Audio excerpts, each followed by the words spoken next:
Well, welcome, ladies. It's Thursday night, so that must mean it's our Empowering Healthy Women time, our 30 minutes to check in, just have a little bit of sisterhood community. This is JoJo Bennington. I just want to welcome you on tonight. So for those of you who don't know me, I am a certified nutritional consultant, um, co-founder of the Up Retreats, and UP stands for Unlimited Potential, working to empower women in life. And I am here with one of my co-partners, Miss Letty Flom. We are on our way shortly off to the Follow Your Bliss retreat. So if anybody's really wanting to retreat and is ready for something right around the corner, we will actually be there next weekend. So it's beautiful St. George. It's an amazing event. Also, my Up Retreat partner, Carrie, and I will be doing another women's event in April. So looking forward to that. We're just getting that on the books right now. And so why do we do this every Thursday?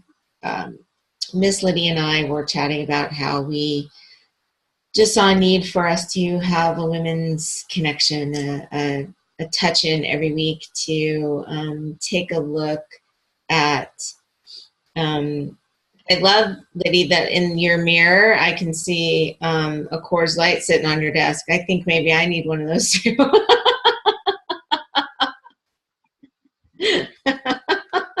It's all good. That should be the new thing. We all have a glass of wine sitting next to our computer for this, right? That's totally a 30-minute check-in. So, sorry, we do this every week from 5:30 to 6. We are very strict on time, and so we want to get in and out. But what we know is that there are topics that we want to chat about that guys don't care so much about, but we want to be able to touch mind, body, spirit, be able to talk about different topics every week, that things that interest us, that excite us. And so if you are not a member of the Facebook page, make sure that you either reach out to me or look for the Empowering Healthy Women Facebook page and request to be a member of that, so you can go back in and look at the discussions that happen afterwards.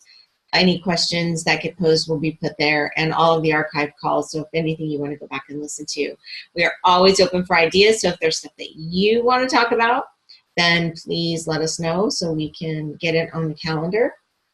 And so we have been, for the past couple of weeks, talking about gut health and all the nasties that go along with that, and candida and yeast and bacteria and, poop and yay, lovely conversations, right?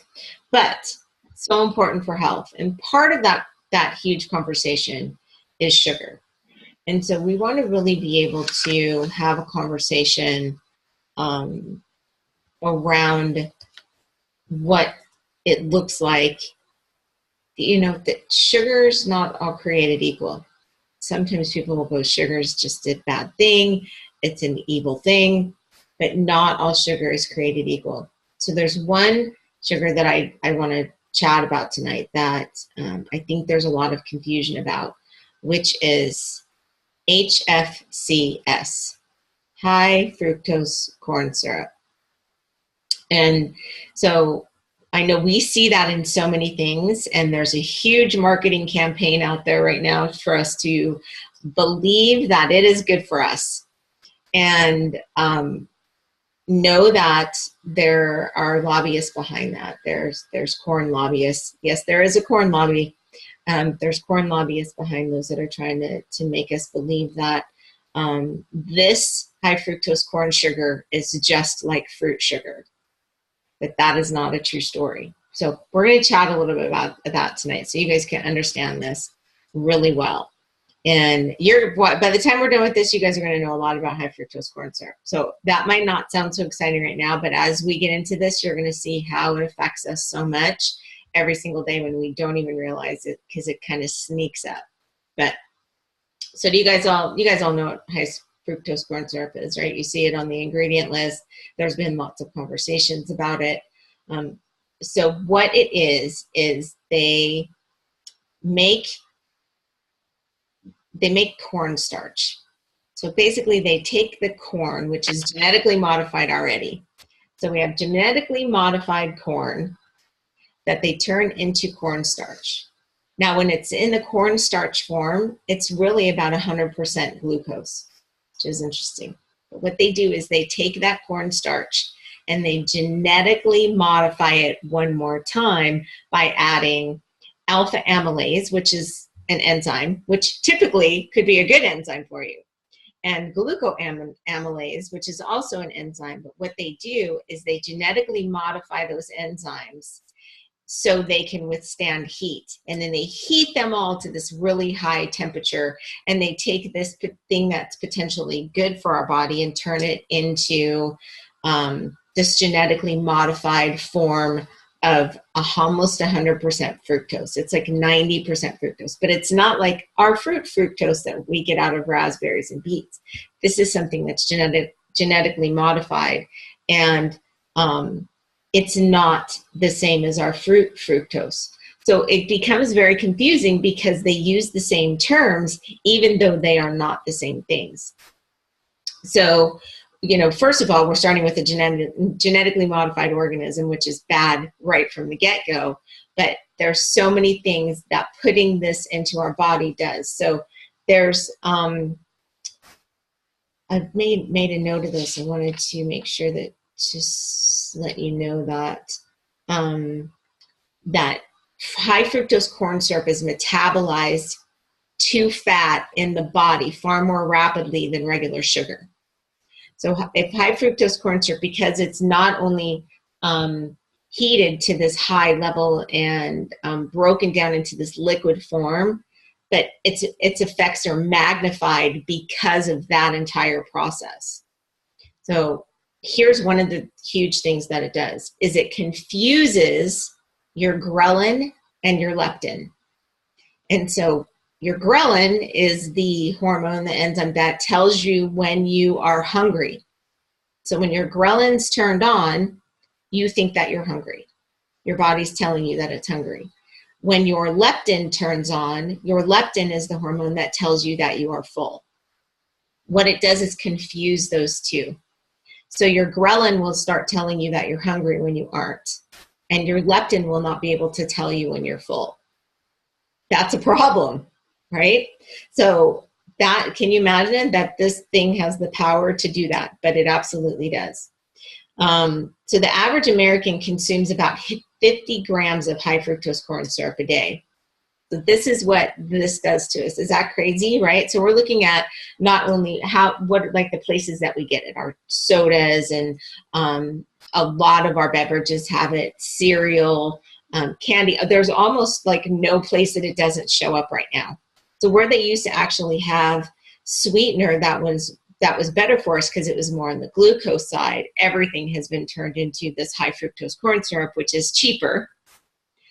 They can pay the farmers for their empty lands to grow this corn that, you know, once upon a time we used to be able to walk out into the cornfield, grab a piece of corn off the stalk and bite into it and eat it. You could not do that with this corn. It would make you sick. It would taste bad.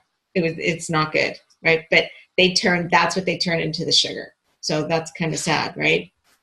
But let's see, make sure that I cover everything. But there's some things that are really important. So there's things that ingesting high fructose corn syrup can do to our body. So it can increase our blood pressure.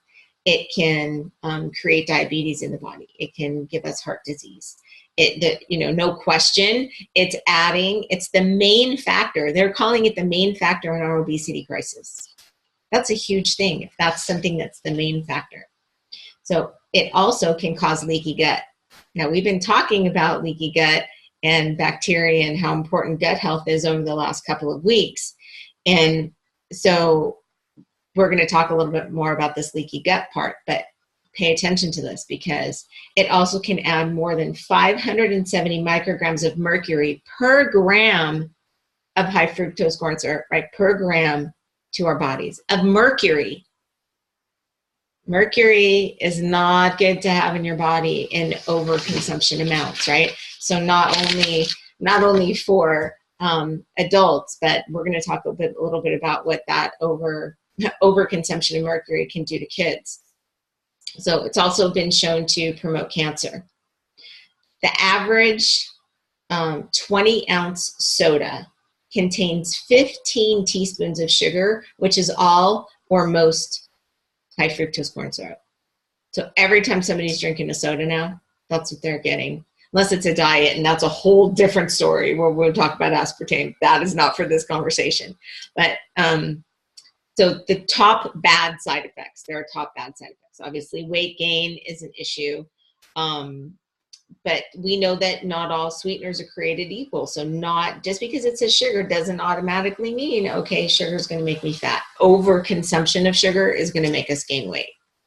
But it will abnormally increase our abdominal fat. Okay, we're already struggling with abdominal fat.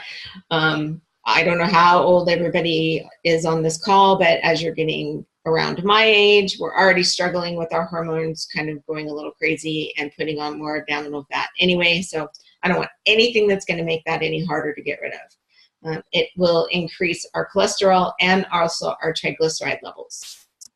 So huge issue there. It has been shown to promote pancreatic cancer. Okay, pancreatic cancer, not that there's a good kind of cancer, but pancreatic cancer is one of the worst ones to get. Usually they find it late. It's very difficult to treat. And so we don't need to say the C word so much. We all know that it's bad, right? But fatty liver and liver stress. So fructose is known to stimulate fat accumulation in the liver by increasing the fat synthesis and blocking the fat breakdown. So when you have this high fructose corn syrup that enters your bloodstream, all this freed up fructose, the bad fructose, travels to your liver and it overwhelms your liver and it just can't process the way it's supposed to. It can't process that amount of fructose all at one time. So then it causes unhealthy fat production in your liver. That's called lipogenesis. And when you have an overproduction of fat in your liver, guess what that creates? I know, it's kind of simple, but a fatty liver. But excessive fructose consumption is also associated with, I want to make sure that I say this right, dyslipidemia, which is an increased fat deposit in the liver. So really dyslipidemia is actually that's the technical name for a fatty liver. But it also can create high blood levels of cholesterol, triglycerides, major risk factor of coronary artery disease, and type 2 diabetes. So is there anything that it's good for so far? No, not one thing. Increased triglycerides, cholesterol, high blood pressure, all of those things happened. Like they saw the rise. They did a study on that at Harvard, and they saw the rise in cholesterol, triglycerides, and cholesterol levels after just 2 weeks of moderate consumption of high fructose corn syrup. 2 weeks. How long have we been eating this stuff? Years and years and years and years and years. So when we're looking at diabetes, no question that having that extra free-floating sugar in the system is not going to be good. And then again, we're adding the visceral fat around the mid-level, or your midsection in your abdominal region. And when you're decreasing your insulin sensitivity, not good. So high fat accumulation, we're fighting with the insulin. Your pancreas is working overtime. You can understand, like on the other side, how the pancreas fails, the liver fails. Like you see all this crazy stuff, right? High blood pressure, leaky gut. So let's get into leaky gut because I really want to get to this piece, and because this was so key for me. If my screen starts to freak out, let me know. But so leaky gut syndrome is also what's known as increased intestinal permeability, which means that it's stretching that net that covers our digestive tract. So when we stretch that net out, it gets damaged, and it allows proteins like gluten and the bad bacteria and undigested particles of food and things, it allows that to pass through and get into our bloodstream. And so what's scary about that, what will happen, and we see people with leaky gut all the time, is every single thing they eat starts to affect them. But they did research at Children's Hospital in Oakland, and they found that the free fructose from high fructose corn syrup requires more energy to be absorbed by the gut, and it soaks up 2 phosphorus molecules from our ADP, or like our body's energy. So it depletes our energy fuel source in our guts that are required to maintain the integrity of our intestinal lining. The large doses of this free fructose run through our system, and it's actually they've shown it to like punch holes in our intestinal lining, and that's what creates leaky gut. Isn't that crazy? One of the reasons, but this is a huge one. So once those holes exist in the lining, it's very easy for the unwanted toxins and those food particles to enter into your bloodstream. And those things were not meant to be in the bloodstream. They trigger inflammation. And we know that inflammation, what that can already do. I mean, inflammation is at the root of everything that's going wrong in our system. But health problems, obesity, inflammation is always key in the obesity story. Diabetes, cancer, heart disease, dementia. Big problem, right? Accelerated aging. Nobody wants to age any faster. This is all from sugar, from this high fructose corn syrup, right? That's really crazy. And then let's see, where are we at? Let's check time. But the second step of this is, so when we're talking leaky gut, then also, we're throwing off our acidosis and alkaline balance in our gut, and creating a very unhealthy environment. And that's another conversation that we're going to have, is talk a little bit more about acidosis and alkalinity. But the increased mercury intake from this. So multiple studies have found that there's been alarming amounts of mercury in products that contain high fructose corn syrup. And I actually, I wrote down the site, so if you want to, it's iatp.org if you want to go back and look at the study. But what they found was that they were finding alarming amounts in products that have high fructose corn syrup as the first ingredient or the second ingredient, that when they tested those, that they found in over 50% of them, there was alarmingly high amounts of mercury. So negative effects on the liver, the brain, internal organs. But what's really important is, as we talk about the child piece of this puzzle, is not only are we affecting their systems with high fructose corn syrup, so with the extra free floating sugar, ADD, ADHD have become a problem. But when we're increasing mercury and we're affecting the brain in developing children, how high the autism rates are, and how many brain disorders we're seeing in smaller and smaller children, and how rampant it's becoming. And as we started to have a little bit of the aspartame conversation, we blamed a lot of it there. That I believe that in doing a little bit more research into high fructose corn syrup and how rampant that is, there's no question when you put the dots together that there's absolutely a correlation.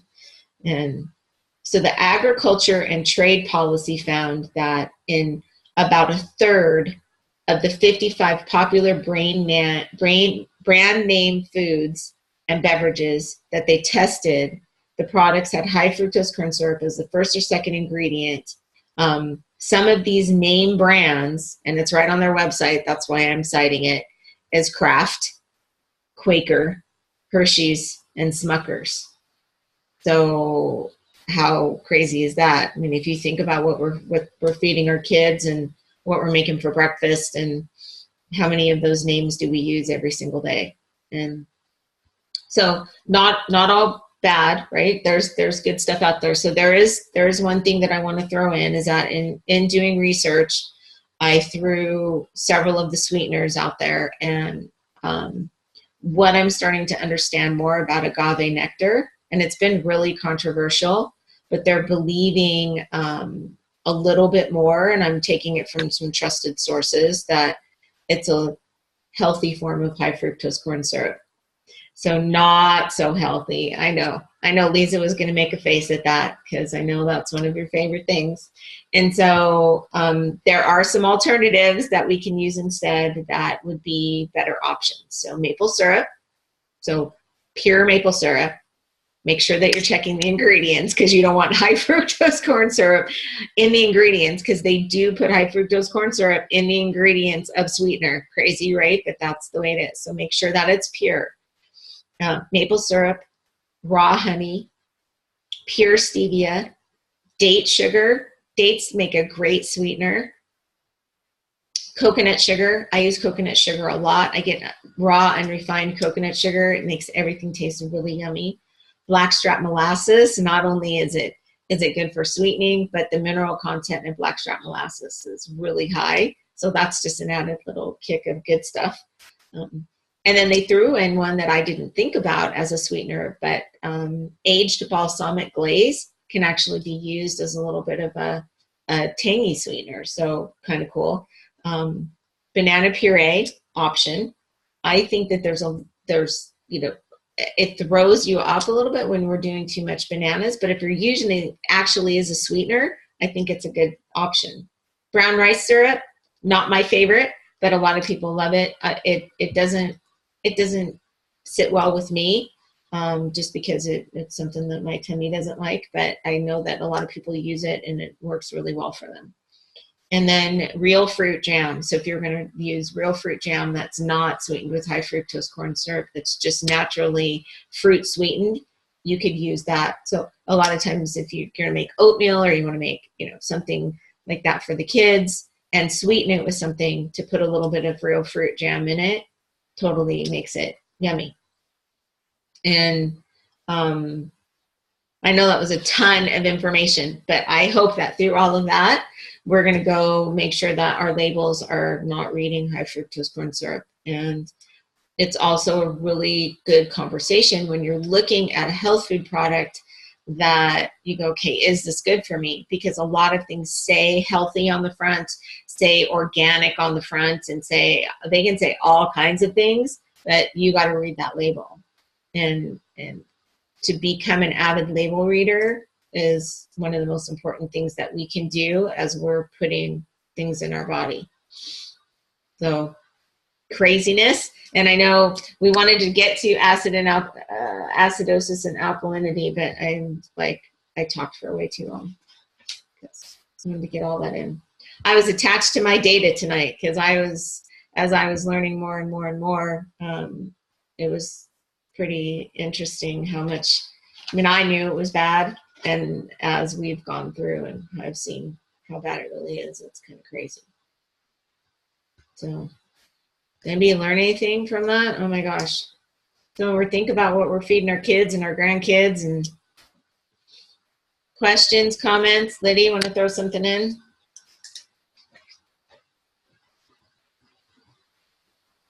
Oh, wait a minute. Let me unmute you. Lise, did you have a question? Go ahead. Okay, so you know how when they say when people are sick, like for example, sugar feeds cancer. Mm-hmm. So we know that it's obviously the spoon sugar. Does natural sugar feed cancer too? So can you give somebody that is sick that's supposed to sugar feeds cancer, would real maple syrup or would coconut sugar, things like that, can you give that to somebody who's sick? Or is that like a like stevia is not necessarily a sugar, it's a root, right? Or it's a leaf. So it's a leaf. So that necessarily our body does not process that as sugar. Is it the same for something like coconut or maple syrup or those other items? When we're looking at a disease process where we're trying to alkalize the body and not feed Right. what's the main key factor, which sugar is that main key factor, Mm-hmm. I would err on the side of safety and do none. Okay. All right. Thank you. Mm-hmm. Thank you. Liddy, do you have something to add to that? I'm sure you do. Well, I think that you took on an amazing subject matter, and some people are actually having sensitivities to that, to the point of where it is that they have no good digestion left. So one of the things that it has to do with the soil, here's what's really interesting about this whole corn conversation. People used to eat corn so that they could actually fight yeast in their body. But since it is that we use chemicals on the soil, there's a mineral that's missing. It's called molybdenum. Molybdenum actually destroys yeast in your body. And what's gone on now, yeast is taken over. And then they went through the mechanism. So I think, Jojo, just to summarize what you said. First of all, you said it's an enzyme, there's enzymes, and enzymes end with the letters ASE. So enzymes are powerful. They are absolutely powerful. And then you said they heated it. So if you got something out of this, like just a takeaway, that enzymes, we need to have them.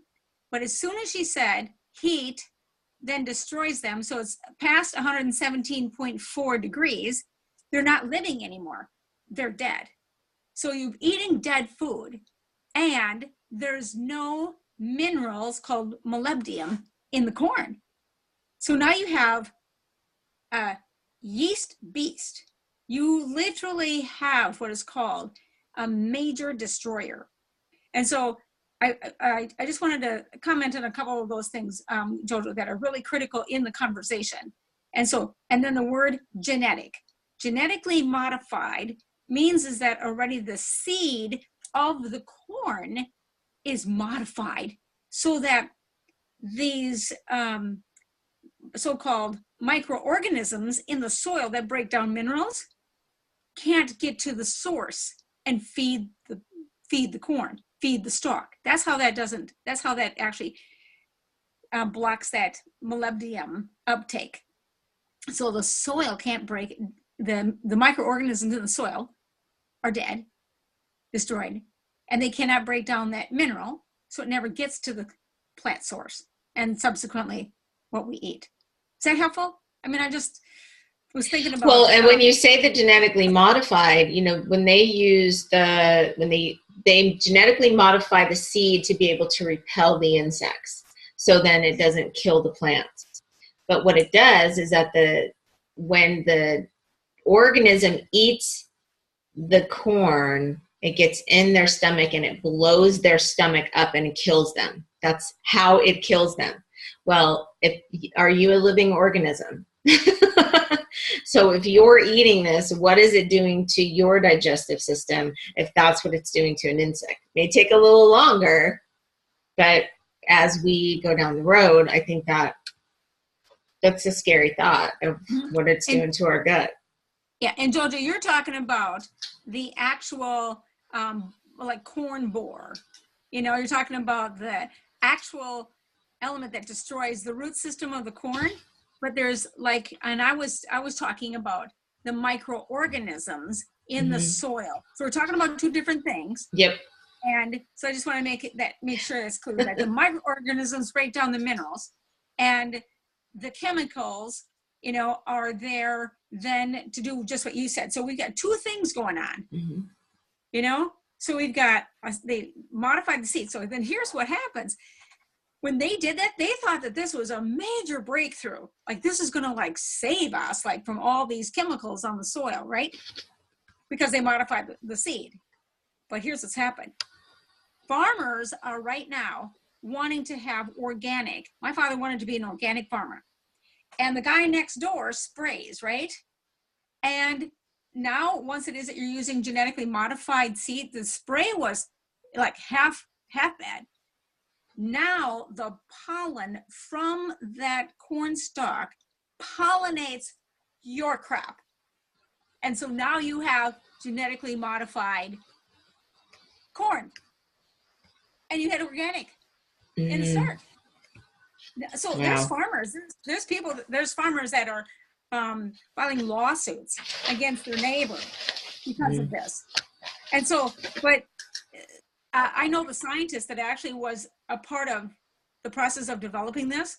He said the worst thing, he said, it's the worst thing that could have ever happened. He said, I was a part of it. If there's any way we could turn that back in time, he said that would be the one thing I would do. It's soybeans. So women should never eat soy products, period, because of hormonally what it does. So anything soy related, soy protein, soy oils, soy, it's a vegetable oil. Be careful. Just don't take anything that says, soy in it. Well, and as we know, you know what, Liddy, this is a huge conversation. And I think it's just going to continue to, and the more that we understand about what's going on with our gut, I think as we open one door, another door opens for us to go down a different path. And so there's just one more conversation that we can have, but we are at time. And so I talked too much and didn't give you enough time tonight, but we're going to go back and rally up on. And if you guys have any questions, please post them on the Facebook page. If you haven't joined it, please do. Reach out to me. Thanks for being on. And next week, just so you guys know, my new friend Elisa Flowers is going to be joining us, and she is a credit repair and a credit control master whiz who goes in and understands credit. And we a lot of times don't give our credit enough credit until we need it. And when it's not there, then we see what it can do. And so how can we fix it? What can we do as women to make sure that we are doing the right thing? So just in case, we have our own credit to fall back on. So important, yes? So if anybody that could use help with that, then please invite them on next week. And thank you, Liddy, and thank you guys for being on. And I will send both. Have a great week.